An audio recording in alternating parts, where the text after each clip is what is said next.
Salut! Bienvenue dans À Cheval, le podcast de l'équitation collaborative. Je suis Morgane, je suis coach en équitation et j'accompagne mes élèves, peu importe leur discipline ou leur niveau équestre, vers plus de collaboration dans leurs échanges avec leur cheval. Si tu es cavalière et que tu es à la recherche de connaissances, de tips, de réflexions ou d'exos pour que ton équitation devienne plus collaborative, alors t'es au bon endroit. Dans ce podcast, je te partage seule ou avec mes invités tout pour t'inspirer et que tu puisses développer l'équitation dont tu rêves avec ton cheval. T'es prête? Allez hop, à cheval! Bonjour Julia. Bonjour Marianne. Julia, on se retrouve sur cet épisode de podcast. Je suis Ça fait un moment qu'on parle en off, hein. Faut qu'on le dise parce que peut-être que ça va se ressentir. Mais je suis hyper contente de te retrouver ici sur l'épisode de podcast. Ça fait un moment qu'on avait prévu ça. Julia, on se connaît parce que tu es rentrée il y a un peu plus de 6 mois dans le programme Feel and Fit. Et les évolutions que moi j'ai vues et que tu m'as racontées sur ta jument sont assez dingues. Et du coup, on avait envie d'en discuter à micro ouvert là sur ce podcast.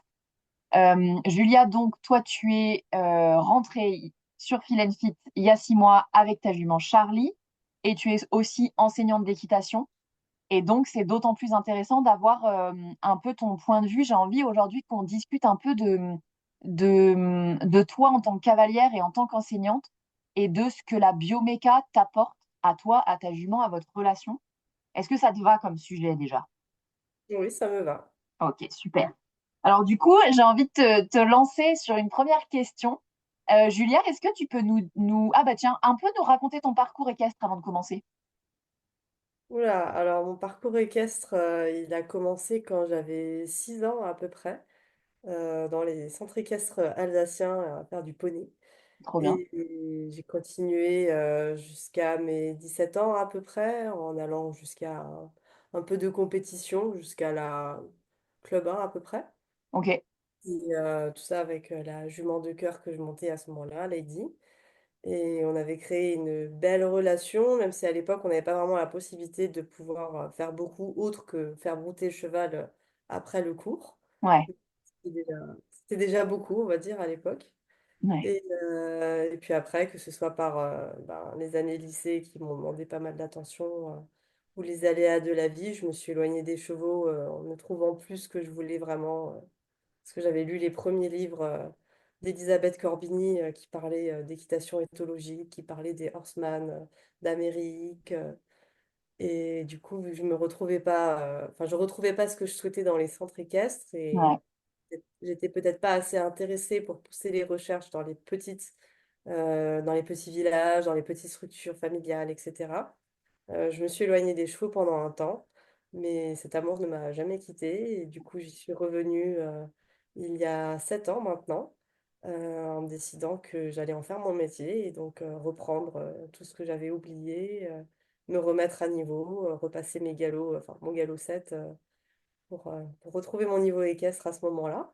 trop bien. J'ai eu la chance de trouver une super structure à l'autre bout de la France pour me former. Et Ouais, accompagnée pour mon diplôme d'animatrice poney. Donc, j'ai déménagé à côté de Montpellier, dans la structure du Réganel. Et ok, toute pédagogique, j'ai été vachement soutenue, que ce soit au niveau, moi, apprendre la pédagogie ou continuer à progresser en tant que cavalière, avec énormément de méthodes différentes, que ce soit la méthode Alexander, que ce soit les personnes qui avaient été... on avait enseigné beaucoup en méthode équitation de légèreté. ouais, C'était assez complémentaire et ça s'approchait de plus en plus d'une équitation où on cherchait à écouter le cheval et à travailler avec lui. ok, Donc ça me plaisait plus et ils avaient aussi cette casquette d'équitation éthologique. Donc ça m'a beaucoup amené. Un an plus tard, j'ai rencontré ma jument Charlie, qui est une réformée des courses, ouais, 6 ans à ce moment-là, et qui sortait, qu'elle n'avait pas encore été vraiment réformée, elle avait juste été sortie des hippodromes et mise au repos. Et en adaptation, car la transition pieds nus était compliquée. Donc on partait déjà pas sur un cheval complètement sain dès le début. Et on s'est rendu compte aussi qu'elle avait mal au dos, donc un processus épineux qui a été vu à la visite d'achat. Et donc on s'est dit, bon, c'est pas grave, on part quand même. On avait Je sais pas comment dire. J'avais un feeling avec elle et j'avais décidé que c'était elle Ok, qui trop bien. du coup enseignait sur tous les aspects. Que ce soit apprendre en fait à écouter son cheval, lui laisser du temps pour redevenir elle-même, redevenir un cheval, on va dire, et pas être formaté cheval de course.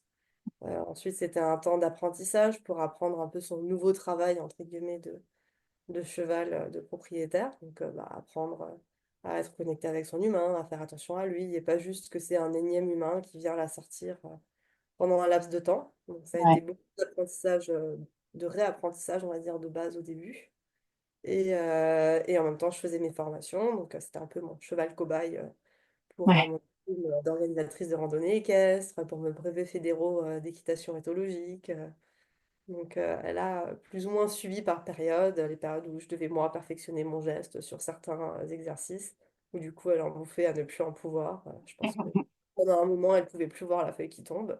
ouais, Et au final, il y avait toujours un truc qui... Il y avait du mieux, mais il y avait toujours un mais, en fait.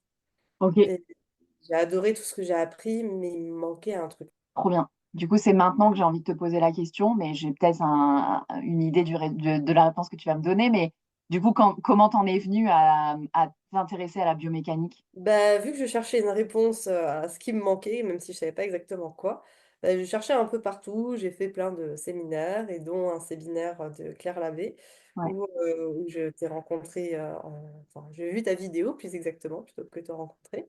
ouais, Et tout ce que tu racontais, ça me parlait énormément, surtout que tu connaissais aussi ce que c'était l'éthologie, et tu parlais pas juste pure biomécanique, c'était vraiment prendre le cheval dans son entièreté, en fait. mm, J'ai toujours voulu, voilà, le prendre dans son entièreté en tant qu'être vivant. Ce que j'essaie de faire avec ma jument depuis les presque 4 ans que je l'avais déjà. ouais, Non, c'était 3 ans au moment où je t'ai rencontré que je l'avais. Et du coup, j'ai pris le temps de réfléchir, de cogiter. Et quand je me suis lancée, ça a été assez incroyable. J'ai eu l'impression de, en premier, débloquer mes yeux. Parce qu'on nous ok, apprend à voir. J'ai eu la chance dans mes formations éthologiques d'être formée par une personne qui m'a appris tout ce qui est lecture du cheval. mm, Donc, j'ai déjà une très bonne lecture du cheval avant de connaître ça. Mais là, du coup, je savais un peu plus quoi regarder. Ok, là, tu demandes ça à ton cheval, va observer ses oreilles en même temps pour voir si quand tu lui demandes l'exo, est-ce qu'il ne réagit pas à la seconde où tu lui demandes. Et du coup, peut-être que c'est cet exercice qui, comme tu dis, qui ne peut pas physiquement, plus que qui ne veut pas, ou qu'il y a un manque de bonne volonté de la part du cheval.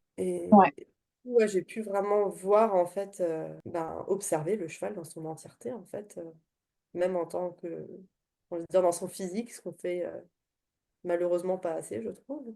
ouais. En fait, ce que j'entends dans ce que tu dis, dis-moi si je me trompe, mais en premier, tu dis que tu as développé l'observation. Et du coup, ça t'a permis de mettre, est-ce que c'est ça? Parce que moi, c'est ça que je comprends. Euh, Ça t'a permis de mettre, de faire une relation entre les oreilles qui se baissent, par exemple, sur un exercice, et un postérieur, par exemple, qui se place pas là où on aimerait qu'il se place. Et du coup, tu te dis, bah, peut-être qu'en fait, elle peut pas.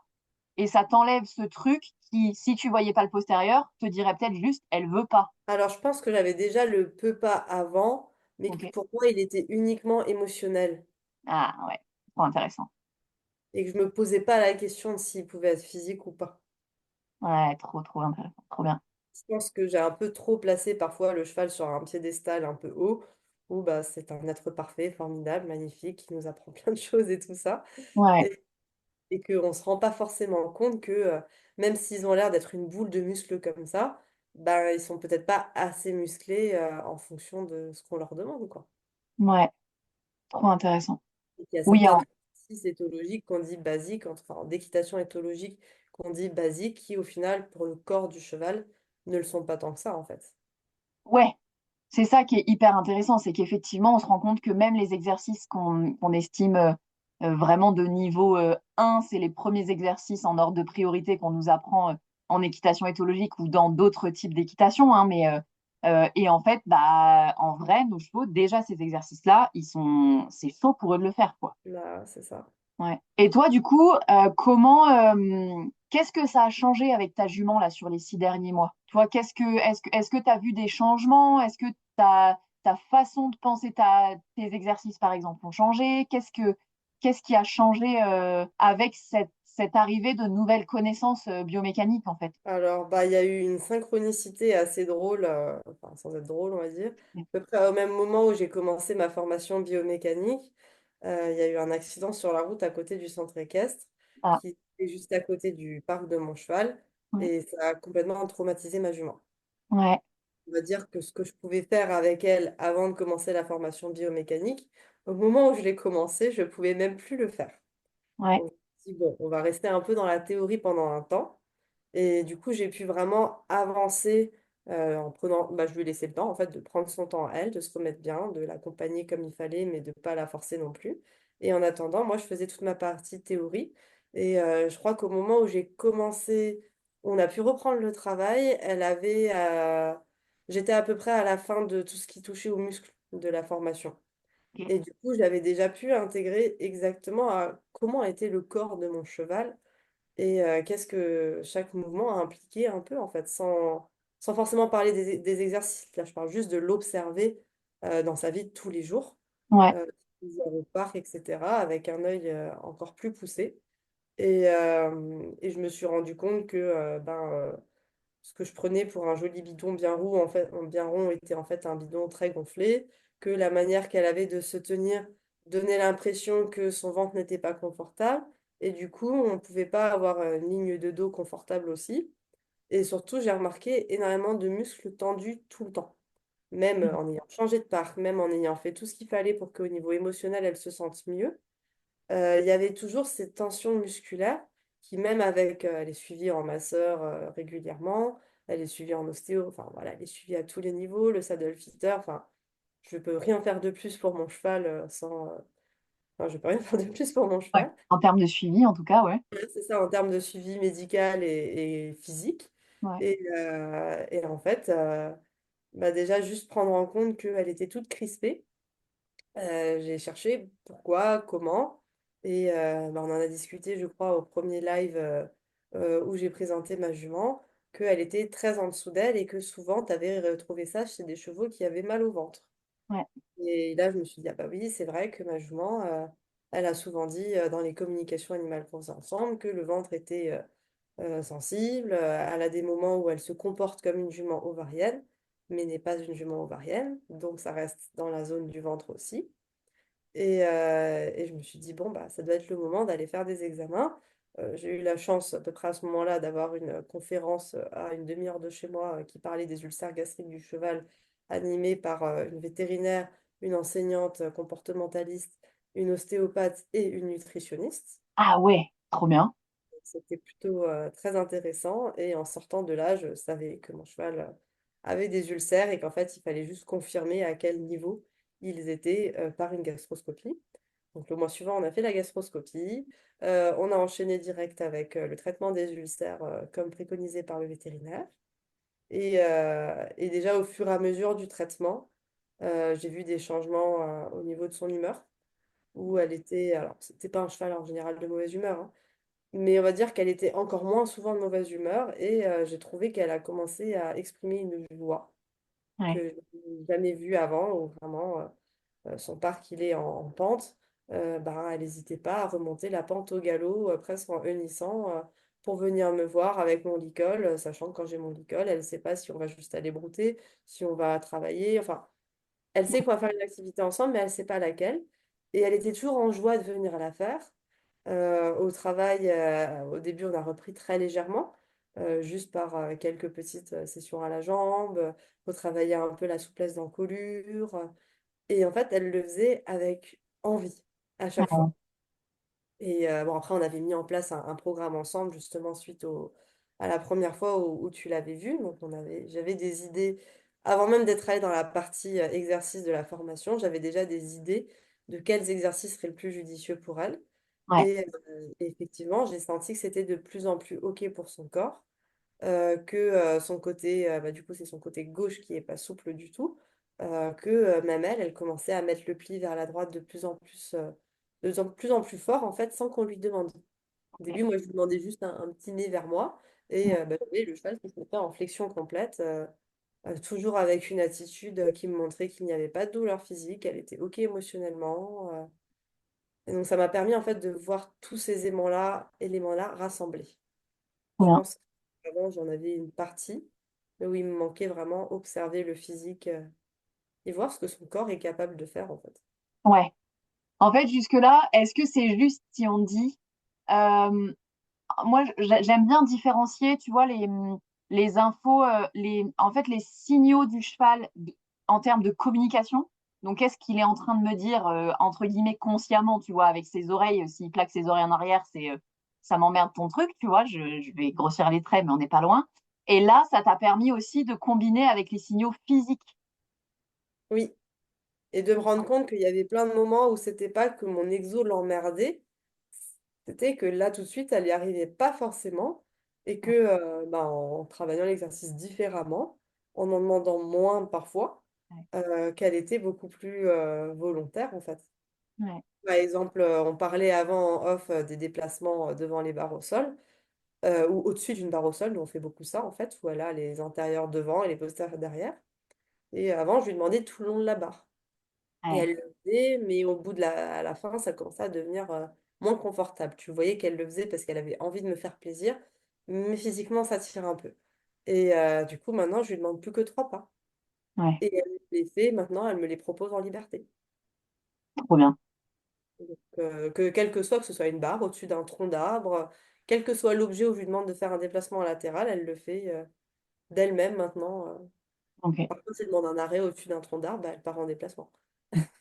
Et avec une attitude de regarde, t'as vu comme je suis trop fière de moi. J'adore quand ils font ça. Ça me fait trop rire. C'est peut-être de l'anthropomorphisme qu'on fait à fond, mais moi j'ai la même impression que toi. Des fois, ils comprennent un truc, ils kiffent le faire et ils le font en te regardant en mode Eh, t'as vu? Ça me fait vraiment trop rire. Ah, je pense pas qu'il y ait tant d'anthropomorphisme que ça. Ouais, je sais pas, je sais pas. Moi j'aime croire que non, en tout cas. Mais ouais, ouais. Il y en a qui diront que c'est de l'anthropomorphisme pur. Mais moi j'adore ouais, effectivement, je vois bien ce petit air là de Eh, t'as vu? Tu De le vois dans fierté. son œil, en fait, moi, je trouve. Il y a vraiment une étincelle qui s'allume dans son œil quand elle me regarde en faisant ça. Et Ouais, ouais, je lis la fierté dans son œil, quoi, clairement. ouais, La ouais, fierté d'elle-même.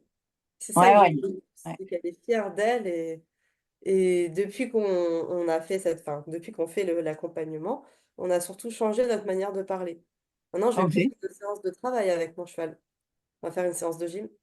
Ah ouais, Et ça, je pense que pour elle aussi, l'énergie du mot est différente et ça lui parle plus parce que, en fait, maintenant, j'ai l'impression que mon cheval, il comprend ce que je lui demande, trop tout bien. simplement.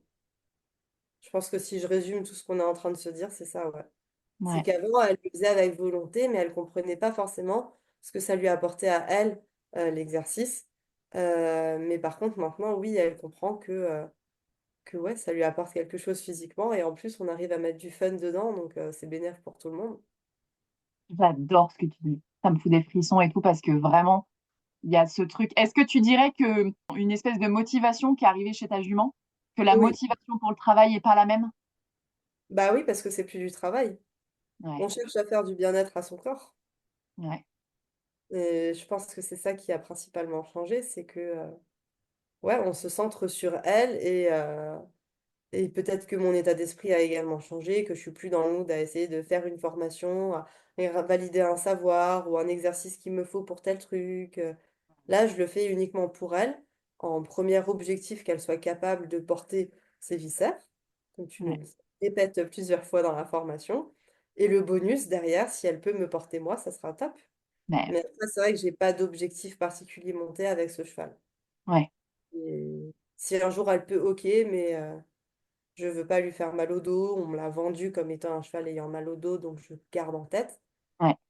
Je sais que on sortira jamais en amateur, dressage, je ne sais quoi, ensemble. Si déjà on arrive à faire quelques petits niveaux club en mountain trail, peut-être par la suite un peu de dressage, pourquoi pas, mais Ah, puis c'est trop bien.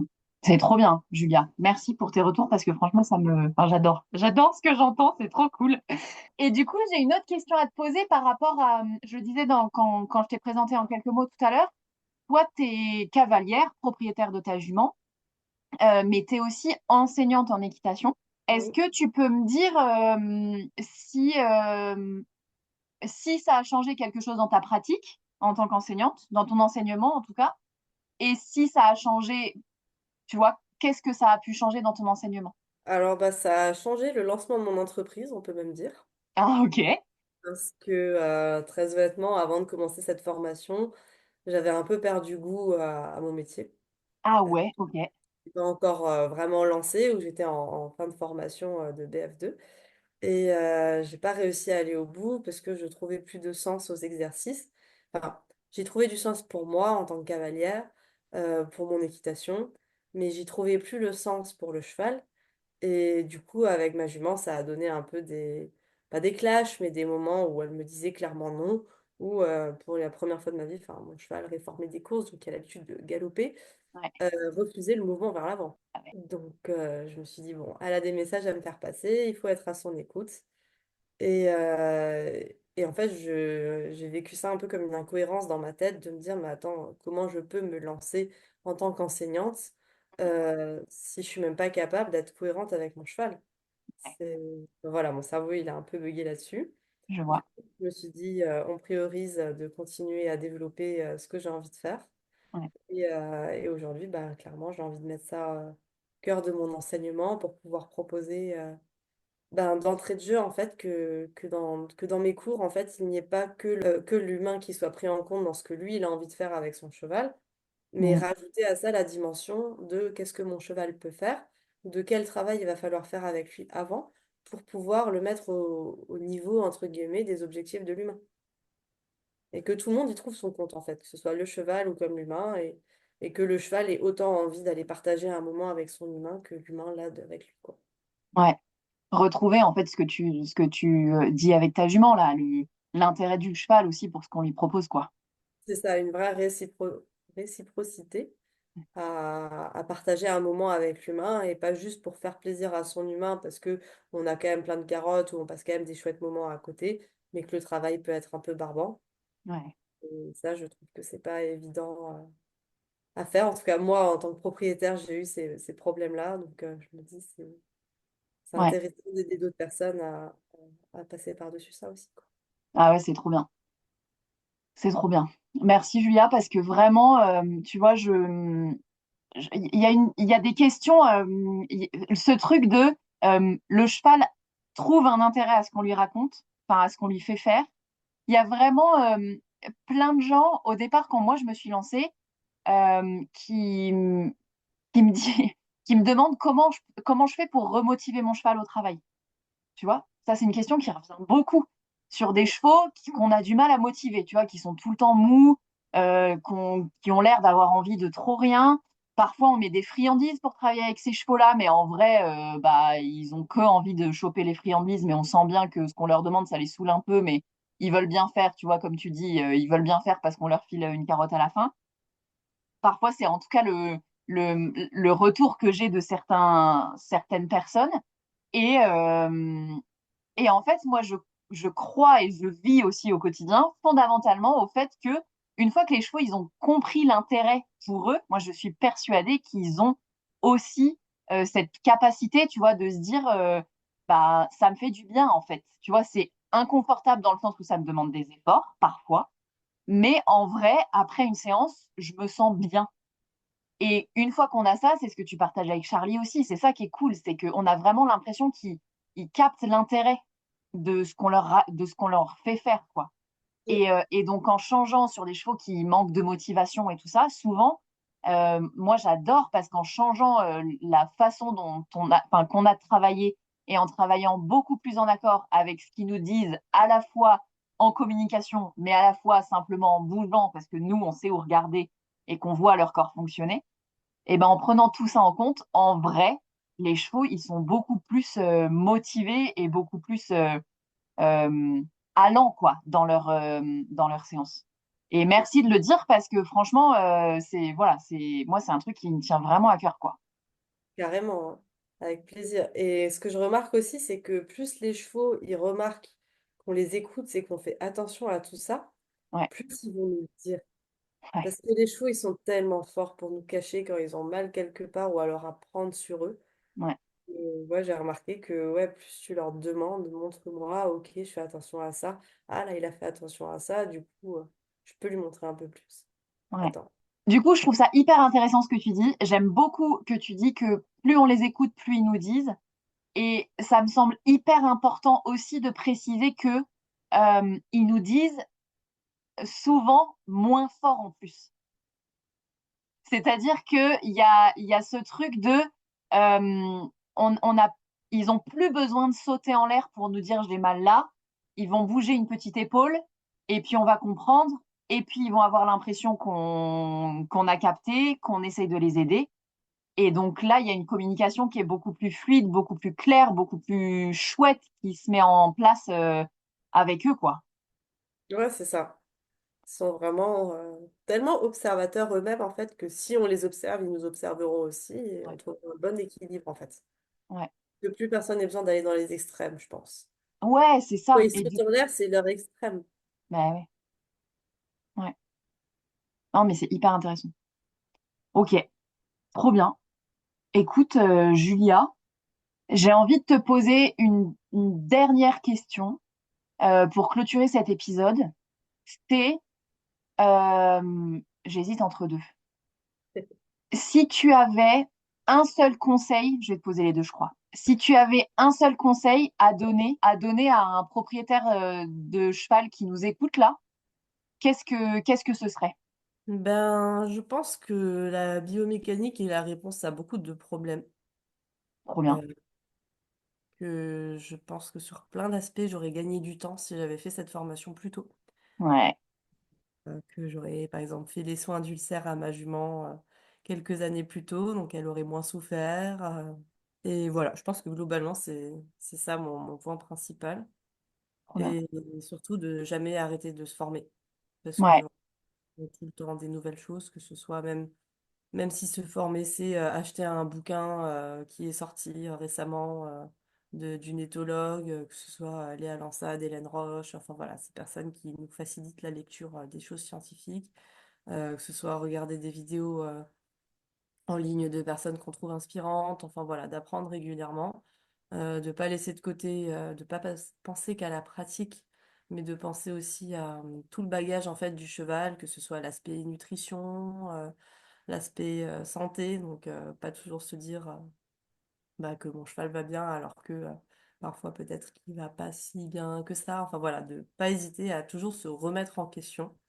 Moi, je sais que c'est comme ça que j'ai le plus pu aider ma jument, c'est en me remettant en question constamment et en me disant pas qu'elle était capricieuse ou qu'elle me faisait ça pour me mettre Voilà, de l'écouter entièrement.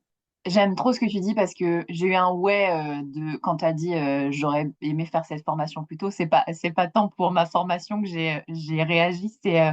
C'est que je trouve que effectivement on en parlait en off aussi tout à l'heure.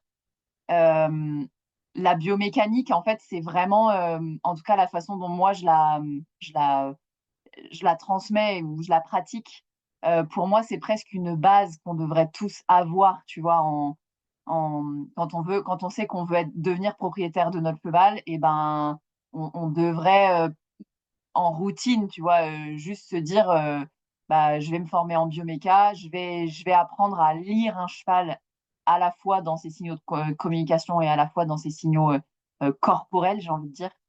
Et en fait, ça nous permettrait d'avancer encore plus vite et encore mieux avec eux, en accord avec eux et en collaboration avec eux, tu vois. Carrément. Ouais. Même inclure ça, ouais, pour pouvoir devenir propriétaire, comme on parlait avant de galop propriétaire. Bah ouais, grave. Un jour, peut-être qu'il y aura des galops spéciaux pour devenir propriétaire. Ce serait dingue. Ce serait chouette. Du coup, la dernière question, j'hésitais entre deux. Ta réponse, ce sera peut-être la même, hein. Mais si tu avais un seul conseil à donner, moi j'aime bien les un seul, si tu devais retenir un seul truc. Donc si les gens qui nous écoutent devaient retenir un seul truc de ce qu'on s'est raconté pendant je ne sais pas combien de temps là, qu'est-ce que ce serait d'après toi? Ouais, bah de continuer à se former et d'apprendre. Ouais, D'être avide d'apprendre constamment pour le bien-être de son cheval et le sien, du coup, derrière. ouais, trop bien. Eh ben écoute, Julia, je crois qu'on va conclure ici.